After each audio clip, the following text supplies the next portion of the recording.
డిపార్ట్మెంట్స్‌లో పనిచేస్తున్న 30 మంది ఉద్యోగస్తుల్ని సస్పెండ్ చేశారు. ఆర్టీసీ యాజమాన్యం ఇటువంటి కవ్వింపు చర్యలకి, బెదిరింపు చర్యలకి పూనుకోవడం మానేయాలి. కార్మికుల మీద వేధింపులకు గురి చేస్తే చూస్తూ సహించేది లేదు. ఆర్టీసీలో పనిచేస్తున్న కార్మికులు ఒంటరిగా లేరు. వాళ్ళ వెనకతల కార్మిక సంఘాలు, ప్రజా సంఘాలు వాళ్ళ అండగా ఉన్నాయి. ఆర్టీసీ కార్మికుల న్యాయమైన డిమాండ్ల కోసం వాళ్ళు చేస్తున్న పోరాటానికి అన్ని వేళలా కార్మిక సంఘాలు అండగా ఉంటాయి. ఏకపక్షంగా, నియంతృత్వంగా ఆర్టీసీ యాజమాన్యం కానీ, ప్రభుత్వం కానీ వ్యవహారం చేస్తే దాన్ని చూస్తూ సహించు ఊరుకునేది లేదని హెచ్చరిక చేసే విధంగా ఈరోజు అఖిలపక్ష కార్మిక ఉద్యోగ సంఘాలతోటి రౌండ్ టేబుల్ పెట్టడం జరిగింది.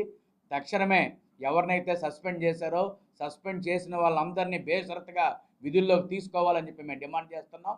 లేకపోతే రాష్ట్ర వ్యాప్తంగా అన్ని ఆర్ఎం ఆఫీసుల దగ్గర, అవసరమైతే ఎండి ఆఫీస్ దగ్గర కూడా ఉద్యోగ సంఘాల తరఫున అఖిలపక్ష కార్మిక సంఘాలన్నీ కలుపుకొని మేము ఆందోళన సిద్ధం అవుతామని చెప్పి సందర్భంగా తెలియజేస్తున్నాం.